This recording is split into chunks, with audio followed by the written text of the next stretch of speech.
Welcome to Pussy Power.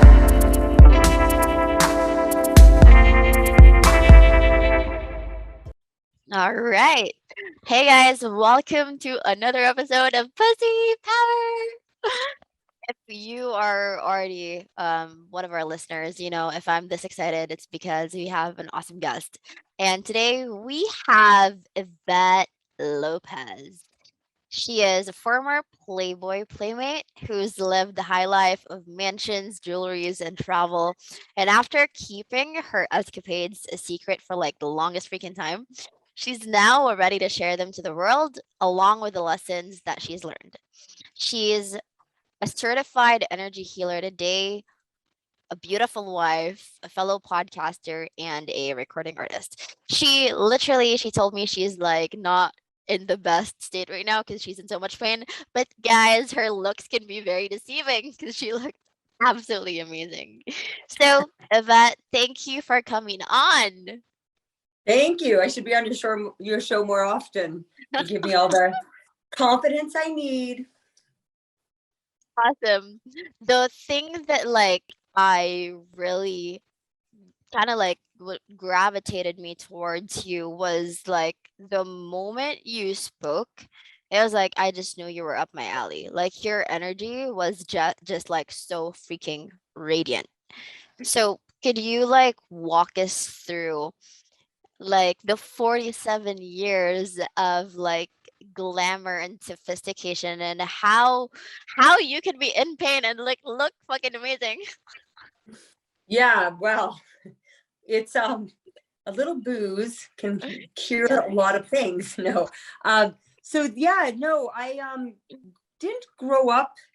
My grandmother owned a beauty salon when I was a child, and so I grew up in a beauty salon. And I was the first grandchild on my dad's side. So it was like beauty was always something that I had to keep up with, whether I liked it or not.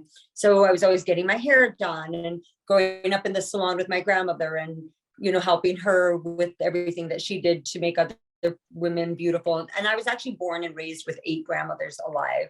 And all of my grandmothers went to my grandmother's beauty salon.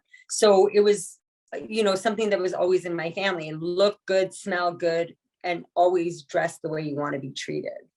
And especially if you're in a relationship, this is what my grandmothers taught me. And then being in the life of, my father was a musician and well known in show business as well. And so always just they made me their doll, making me look good and being around people, always having to have everything very perfect. It's something that I just loved so much. So I found ways to always just keep it in my life. I didn't grow up well off, but didn't know because my family never made us feel like we didn't have any money, and stuff. So, but I ended up in the entertainment world, and I was in Playboy when I was 18. And then I just had to keep up this person, which is crazy because I'm the type of woman, like, I went through years without shaving my armpits or my legs, but I would wax my vagina. The pussy Wow. power. Love it. Yeah, so it was like even after Playboy, like there's hippie Yvette, and then there's like sexy Yvette, and I found comfort in both. So I use both of my personalities. My husband says there's several, but for me, there's hippie Yvette and there's sexy Yvette, or sex potty Yvette. I don't know vixen Yvette, I guess. And just being in Playboy and being a model and doing the things that I've done in my life from a little girl, I always had to look my best. And when I look good, I feel good. So I just kind of kept that in my everyday life. I didn't leave my home without wearing makeup and high heels and my hair done. And as you get older, you kind of lose that a little bit. It gets a little tiring. But being in the entertainment world, it was just so easy to keep up because you're always competing with other women and for Wow. work and in life for men, especially living in LA. So yeah, it's just something that I like doing for myself, and I don't know. I'm very girly, and I think that was the question. I can rant and rant. So you have to Yes. title that. So I that's where that comes from. I love how you're like you're just owning it. Where like I don't know what it's like over there, but a lot of the time a lot of the times like in minorities and in these cultures there's almost a shame to like looking beautiful and like owning that you love dressing up and kind of like stepping into your power. I love how like from a really young age you were able to have, you were able to own that you love dressing up, that you loved like looking your best. And I love that you were in such a in such an empowering environment where you were like groomed all the time and like you love doing it.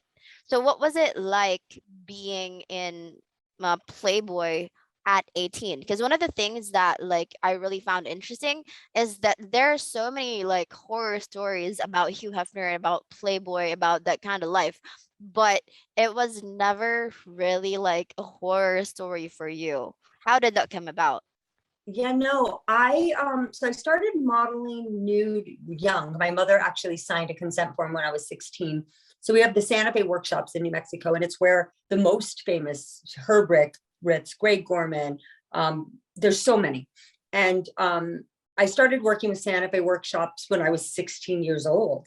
And I stayed working with them until I was, how old was I? My gosh, girlfriend. So I think I was 42. And I was like the only model they've ever had that long. But the opportunity that I got from this was working with one photographer, but yet say there's 3 people to 10 people to 20 people taking that class. So for 3, 4, 5 days, I'm shooting with all these people. And there's women in there, but it was a lot of men. And I'm not going to say I never had an incident where men tried to take advantage, but I was never like naive enough to fall for it, thank God, at that age. I always kept myself, I always just kept myself safe. I don't know, maybe because I grew up in the hood and I grew up a little different, but I don't, I hear these horror stories and everybody has a story. And I can't say that somebody's story isn't true because I know that I stayed in situations that were not healthy for me, in relationships that weren't healthy for me.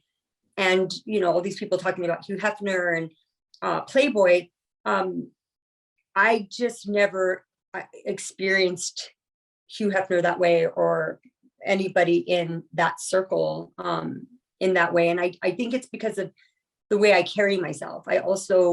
It's crazy because being an ex high-end escort as well, you would think like, oh, she's just free and this, but when you're in this type of business, you have to learn a lot. You have to really learn how to control yourself, how you drink, how you act, the situations you're putting yourself in. It's like a job in itself. So you don't fall into situations as a young female to be taken advantage of.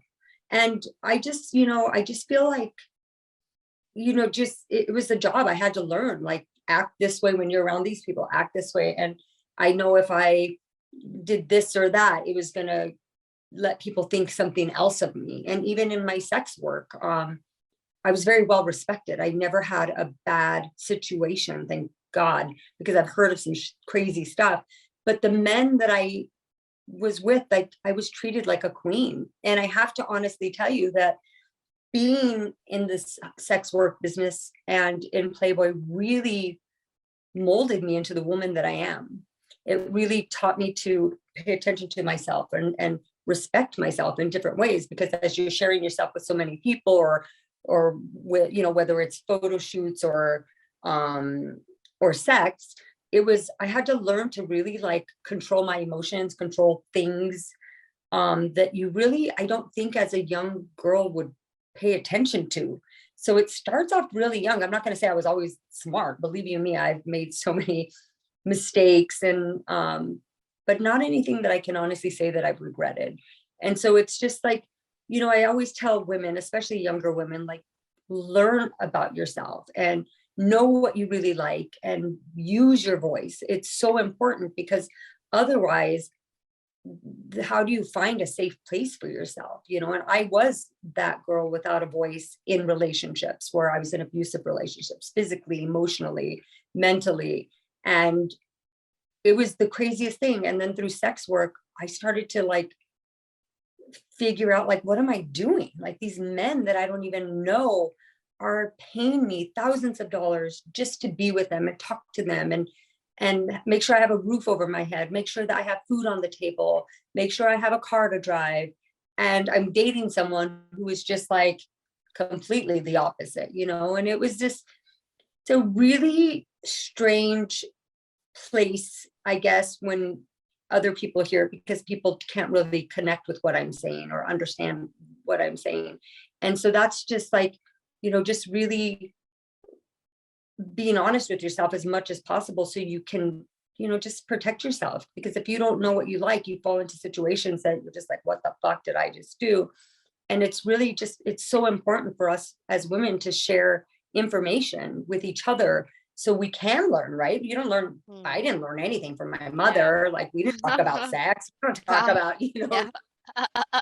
so it's like, I love that we're able to use social media now to really share our adventures, Mm. about our lives. And I will do my best to always be as honest as I can be, and just share what I can with people, just so in case somebody's in a situation or thinking about doing something, what I did and what I've done may not be right for anyone else, but at least you have information, Yeah. and we can all learn from each other. And I found, like, being in the sex work business, I would take care of my girlfriends. I can never say who they were, but most people that girlfriends that I've known a long time, and they were also in the sex work business, but they were like, how do you do it? How are you so happy? And people wouldn't pay them, or people would mistreat them. And I'm like, I was confused. I didn't really understand how they would get themselves in those situations.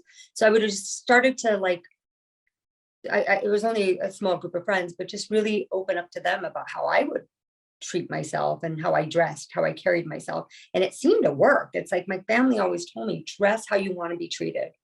And, and people always told me, oh, when they talk to me, they're like, God, you talk? They were like, you're nice. I thought you were going to be a bitch. I'm like, really? Wow. Yeah, I'm so not a bitch. I'm just, I just protect myself. Um, so again, ranty.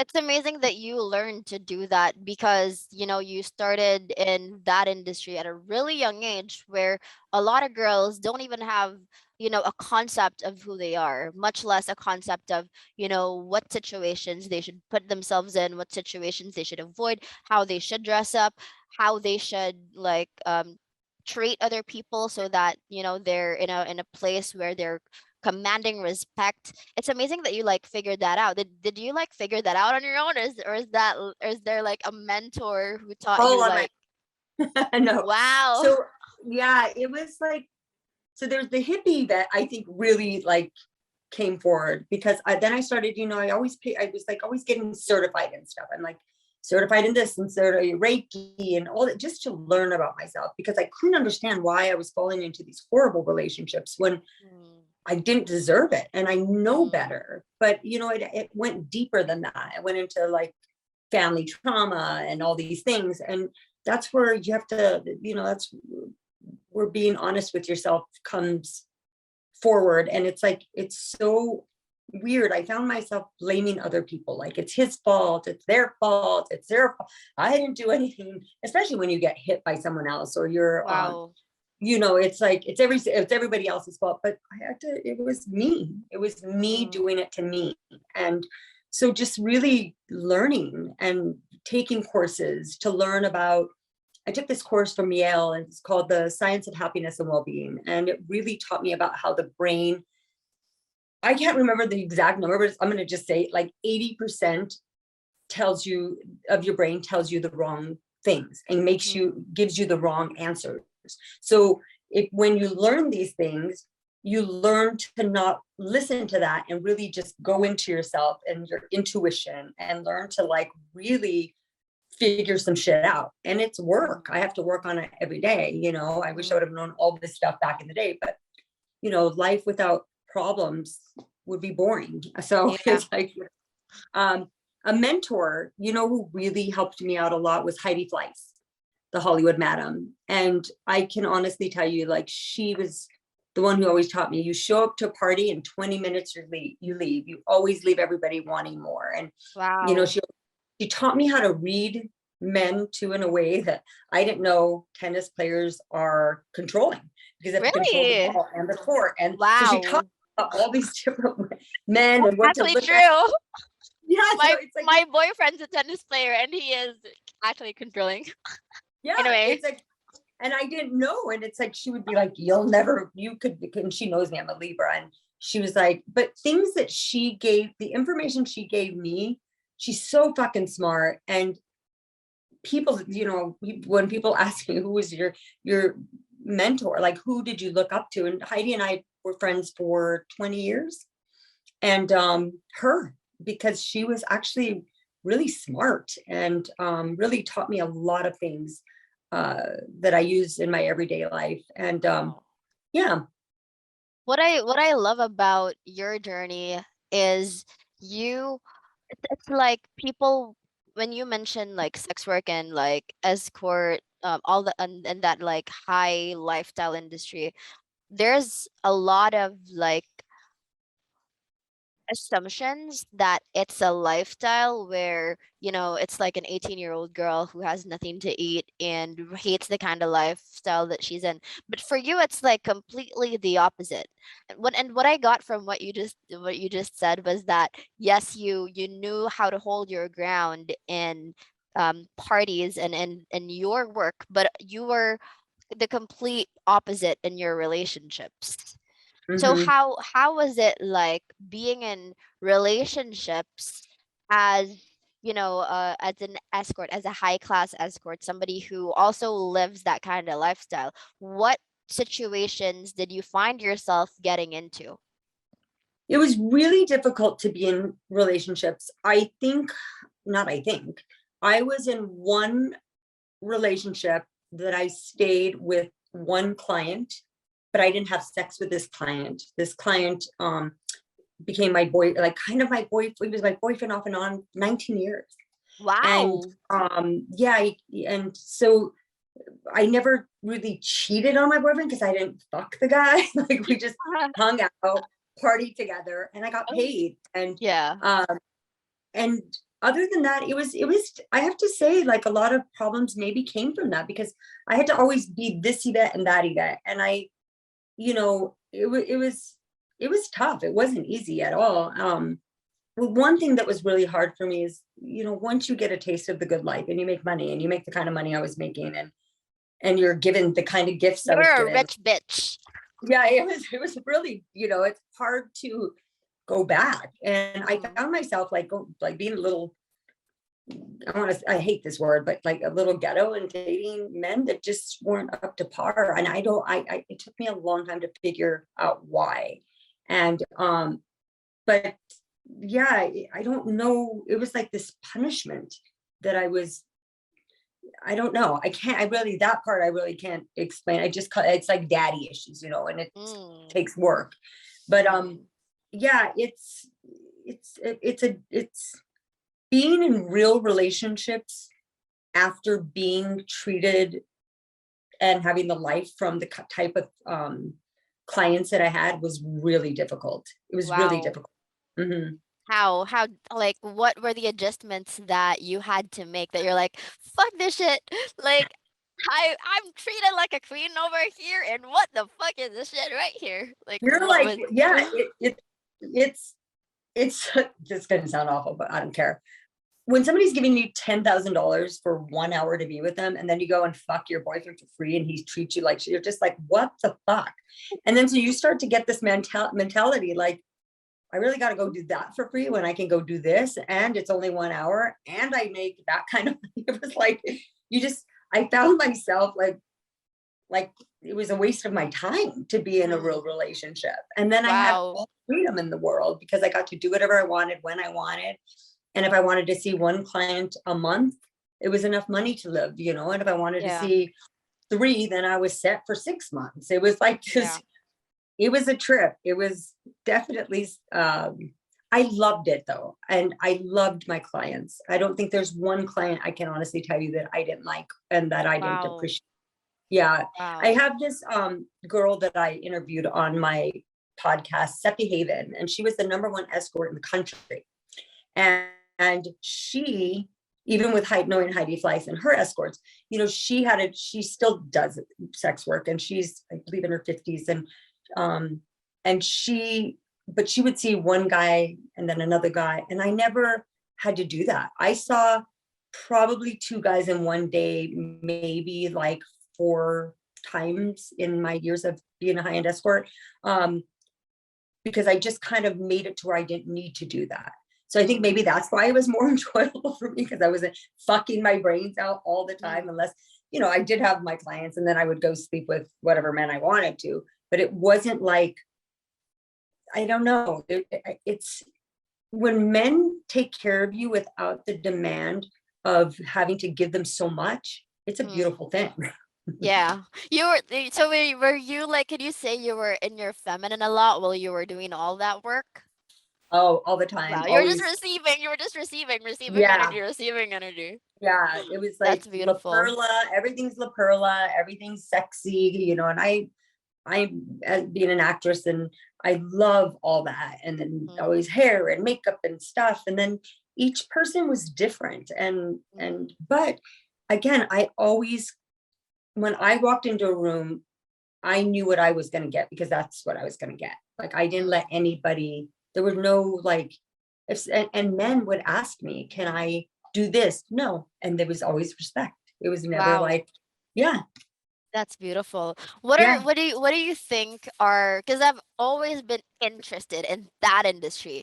I think because there's that curiosity, because I've operated from my masculine for such a long time, after the daddy issues and learning that I had to fend for myself because my dad wasn't going to do it for me. So like that, like just being in your feminine, like whenever I hear about stories of girls just being able to do that, I'm always like just like curious and intrigued.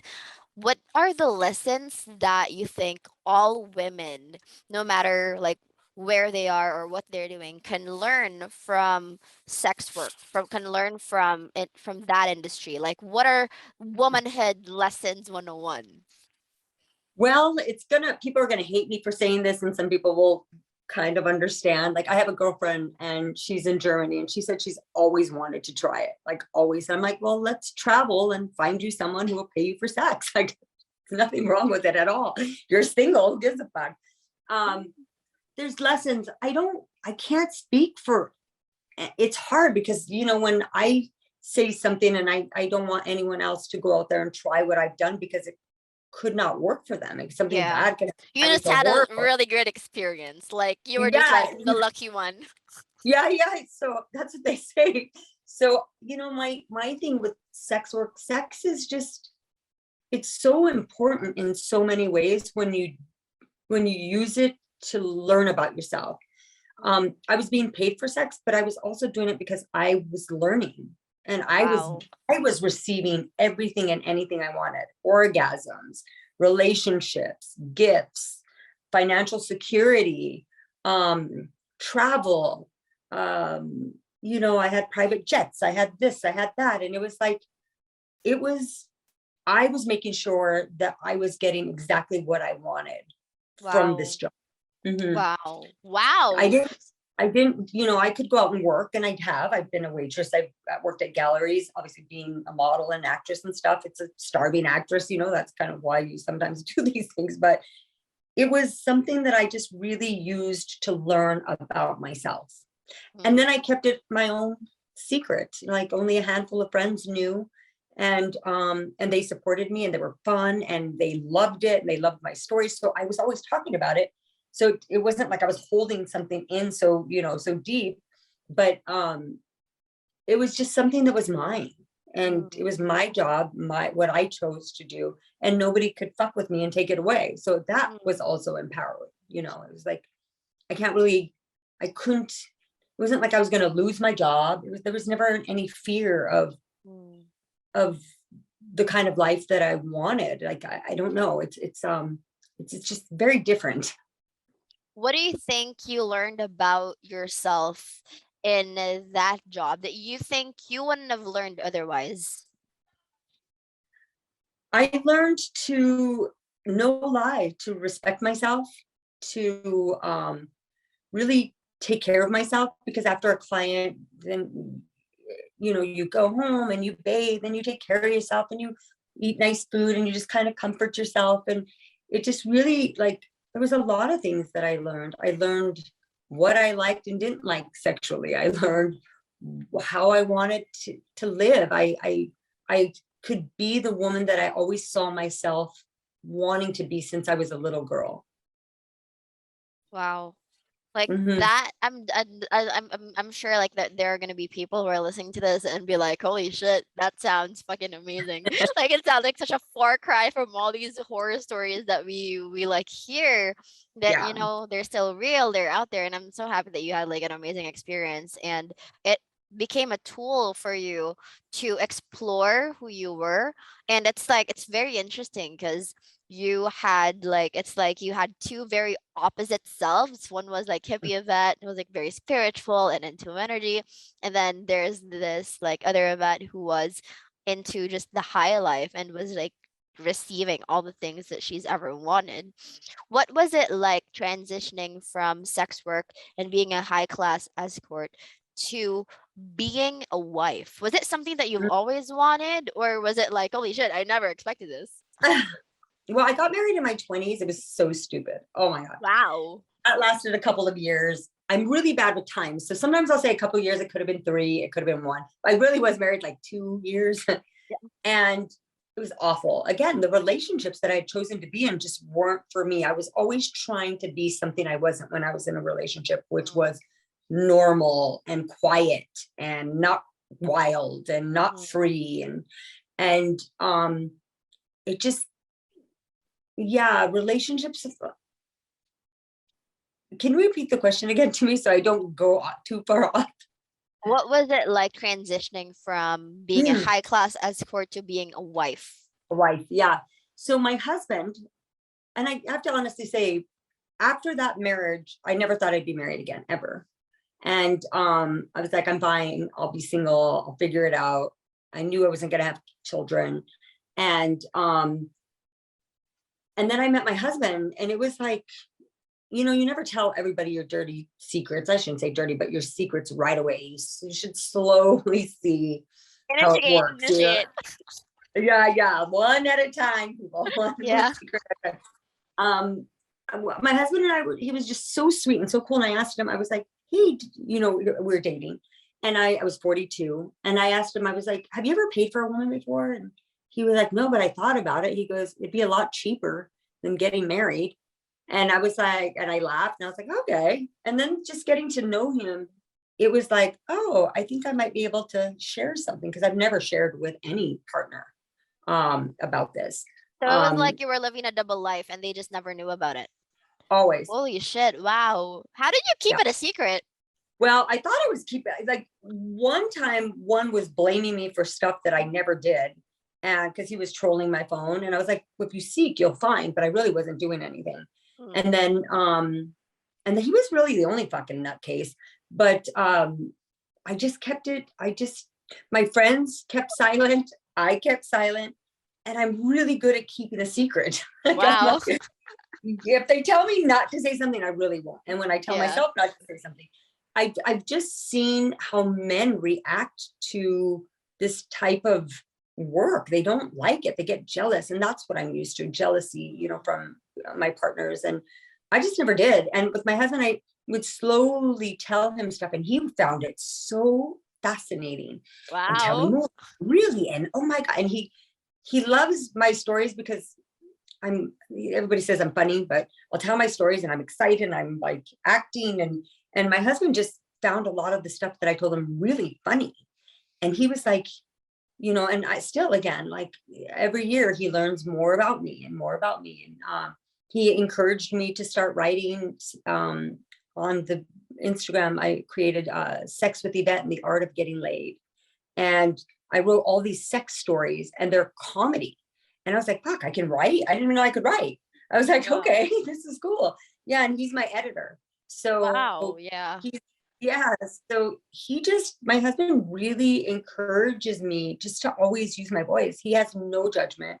He thinks it is just the most fascinating life that I've had and loves to hear about it. And he'll ask questions. And then he doesn't ask any more questions. After he asks that, at that moment, he'll ask something and then he's done. Like he's just, Wow. yeah, it's like, okay, like it's something you did. And he always tells me, you had a past. It's okay to have a past. Cause I'm always nervous. I'm like, oh, is this real? For the first year and a half, I was like, he's going to leave. I was like on eggshells, like, well, Wow. maybe I'm thinking too much. I can't be this. And I finally got to be with somebody that I wasn't trying to impress that much. Mm, Like I got to just be me. And mm, I found myself in other relationships. Once I met my husband, I was always becoming someone else just to mm, be loved, just to fit mm, in, just mm, to get what I want, from that relationship. And I was basically, by lying, I was forcing that person to be with me that shouldn't have mm, been with me. So mm. if I wouldn't have been lying, then we would have known soon enough and I wouldn't have been in such fucking horrible relationships for so long.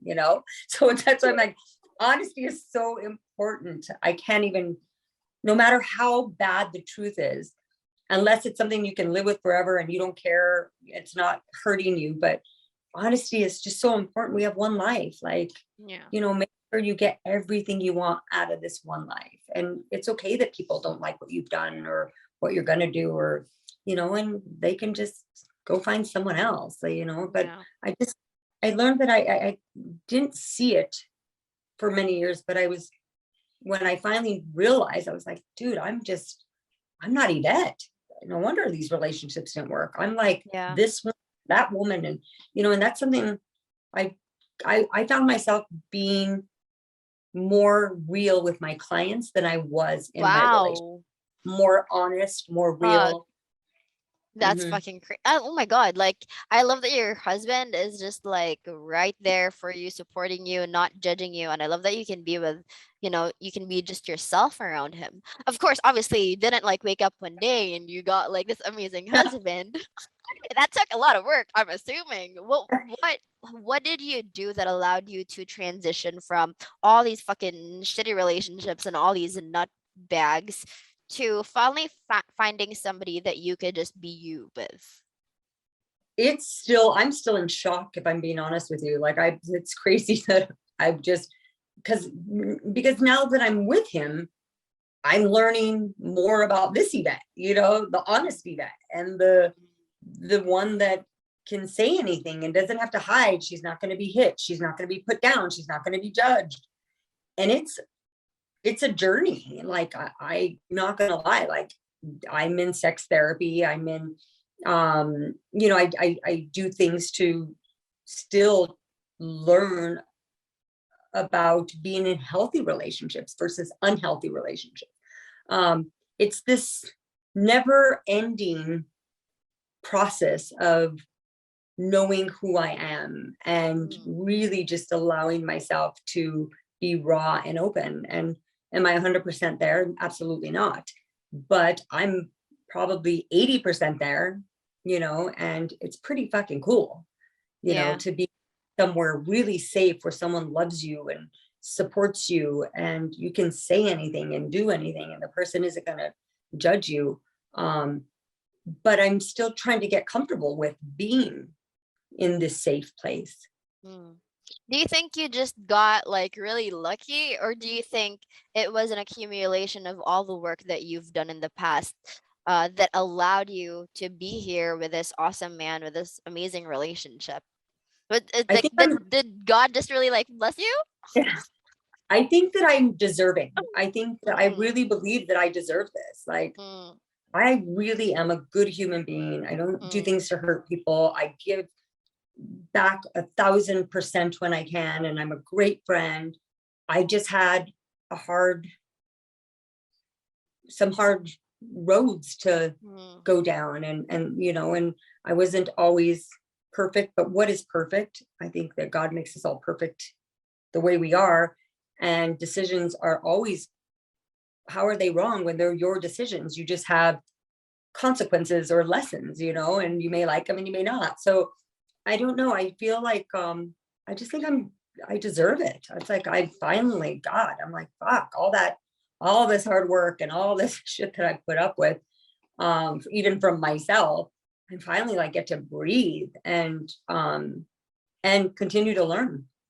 Wow. I love that because what I hear from, stories of other women who are also in that work is that they do want to get out. They do want to become like, a girlfriend or a wife without, sacrificing the good life that they've been used to. And it's like amazing because if somebody who, used to be like a high class escort is like listening to this, like at least they know that there is a light at the end of the tunnel. And it's not gonna be easy. It's like there's probably gonna go through like more shitty fucking relationships with fucking idiots. But like, they can find somebody who they can just be themselves with and who will love them and accept them and you know like accept them no matter what their past was like. And I Yeah. think you're just like that example that people need. It's kind of like hope, you know. What I'm really curious about is after being with a couple men in your work, like w- what are the things that you've learned about what men want in women? Like if there are wives here, people who want to be wives, like what can we learn from that? Men want to be heard. Mm, Most clients, you have sex for a few minutes, but it's all talking. They mm, want to feel good. And mm. most of my experiences were listening and not judging them and not nagging them and not, and I have a husband. We don't have children, but I have a husband, and I know, we don't really fight much. I'm really being honest with you. He's not a yeller. I'm not really a yeller. We have some disagreements, but it's like finding that, like, I don't know, men, I swear to you, all they wanted to do was like, oh my God, you hear me, like you're listening to me. And I'm like, geez, well, it's not that difficult. But when you're in a relationship, you're probably like, fuck you, I'm not, it's Yeah. hard, but it's that's mainly what they wanted. And some men, I didn't um participate in like anal sex with men, and my sex was pretty normal, very fun. But um some men, I guess, go off to be with other women to try new things because their wives won't give it to them, and Mm, um so there's that side of sex work, but I don't know that side. Mine was more communication. wow. Mhm. How do you think that kind of like all your experiences shaped how you are as a wife and your relationship with your husband? From all those lessons that you've learned about communication and boundaries and respect, like how did that all that shape you? How did all that shape me, in meaning like the woman that I am, like? As a wife, as like, in your relationship right now with your husband, like are there challenges because of all the things you learn, or is it like do you have like a much better understanding of what is it like with like what it's like being with a man and what they want? So how did all these experiences shape your marriage right now? Yeah, it's a trip, because my husband would even say this. It's like I can, because I was in the business for quite some time, and then being, having some daddy issues and stuff like that. I can really read movement, and that's one thing that I wish that I didn't do so much, because I can look at somebody and be like, oh, whoa, wait, whoa, the way a man moves, because it was my job to know how they Really? moved, how they functioned, what they said, how it came out. And it's all about the safety part and that. But with my husband, I don't need to do that. I'm completely safe. But I find myself sometimes going like, then I have to stop myself. Hey, this isn't a client. This is actually your husband. Mm, It's okay that wow. he doesn't feel good right now. It's okay that he raised his voice a little bit. He's not Yeah. gonna like, be, it's like, it's that's one thing. And you know and one other, like, this is just probably has nothing to do with what you just asked, but like one thing that's really hard transitioning from that world to this world has been the excitement of sex for money. And not $100, not 500, not 1,000, it's like, so, but my husband's 10,000. great. My husband's like, I'll leave you 10 grand on the couch. Like, what? Sure. He's like, I'll be a stripper, be a stripper. He's like, so, it's, again, it's like finding a place where you can be comfortable with each other to share, honey, this is what I miss. So maybe he can give you a little bit of that and you can give him a little bit of this. And, and it's not comfortable, but we talk about everything a lot. And sometimes I think maybe we're talking too much, but I think if we don't, then he's going to get lost. And I love him so much. I never want him to be without what he wants and needs. And I don't want to ever go down that road where I'm not getting what I want and need ever again. So I talk a lot now. And maybe that's another thing that he's probably like, we don't need to talk that much, because he's not a big talker like I am. But now I just want to talk about everything and this and that. And, and it's not sexy when you do that. So it's trying to find that balance. Like, okay, stop. I have to, like, my feelings and my thoughts have to go, does that come from here or does that come from here? Where does it really fit into your relationship? And I have to really, like, pick and choose my battles and pick and choose the things I say and do, because I don't want to hurt my husband because he's not a client. I can't just, so yeah, it's a forever I think it's gonna be forever. It's ongoing and forever, I'm pretty sure. Learning how to communicate. It's all about communication. I think it's just like, and so, this is, and thing, one thing that I wanted to do when I told my husband I was going to really start talking about sex work and my experiences, was because I've been hearing a lot about, like, women that were in my business that want to commit suicide and depression and all these things. And I'm like, there's no fucking need for that. Like, you did what you had to do and you don't have to do it anymore, hopefully, if you don't have to, or get help. Like, there's avenues to take to find your way to happiness. And it's all about using your voice and hopefully listening to you, listening to me. This will help men and women, really go, oh, wait a second, I'm not alone. Other people do this. But sometimes, I know when I first started doing it, I talked to my girlfriend who I started doing it with, and she's like, I hated it, but she laughs at the stories. We have so many stories together. And she's like, I loved it so much. It was so much fun. She's like, and she goes, you are too much. But it's like, I just hope that we can really help women and men who've done this work and just really know it's okay. It's not, there should be really no judgment around any of it. We all fuck, and it's just for free or for money. Like, who cares? Who gives a fuck? I just choose to do it for money. I love it. I love it. And I love how you, like, I know you mentioned that you're a Libra, because a Libra is always like, there's I actually, like, heard an astrologer say that, like, Libra is, like, the most attractive zodiac sign, because it's always the most pleasant, it's always, like, the most balanced. And I'm like, oh girl, you're a Libra. That Yeah, makes sense. So, I like, can tilt my tail like way here, but then I'm back. And then that's sometimes like the hippie and the sex girl, the hippie. yeah. So touching on that, like, how did your work play into, or maybe this is like, maybe it's interchangeable. How did your work manifest or kind of like affect your spirituality, and how did your spirituality affect the way you did your work? Very good question. So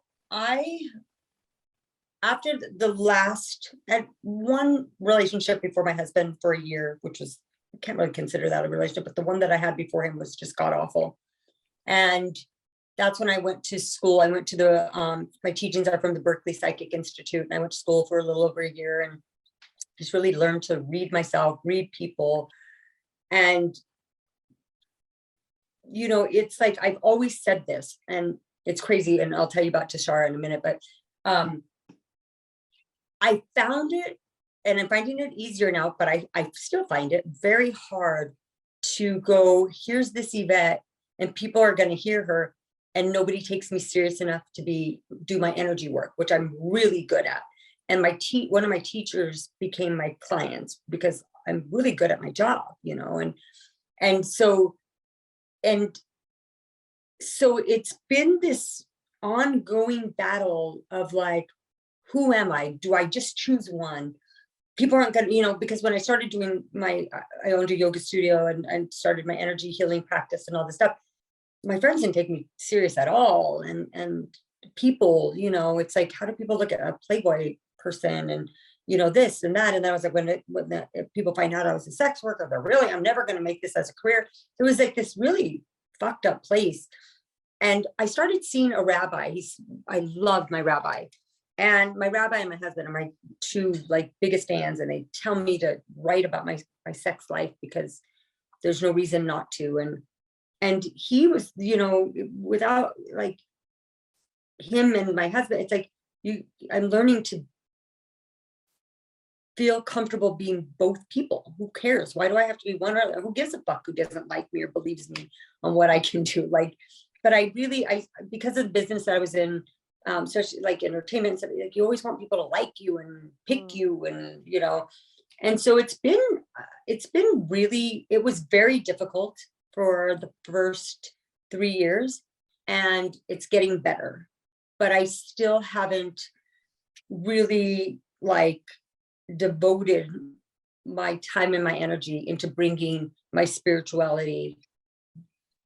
I do it for myself, but my spirituality for other people when I talk about this work and other stuff. Like I'm learning how to use both and how to make sure, because I don't want to ever tell people one thing and it means this and it means that. I like to only share information that I really know about and how that works together. And so, it's tough. It can be tough and it shouldn't be, but it has been.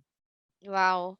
When you said first 3 years, what did you mean by that? First 3 years of you doing the work when you were Yeah. 18, or like? No, so my spirituality has always been there. I used to work with animals only. And then when I went to school to do psychic work with people, I wanted to learn how to get certified working with humans. That's when I started to be like, what is this? How do I make this? I turned it into something it shouldn't have been. It was so confusing. And, and then it was like, well, am I honest about this person? Am I honest about that Yvette? Am I, it was like, who am I going to be now? And I kept trying to pick one. And my rabbi and my husband both were like, you don't need to be one or the other. It's just all of you.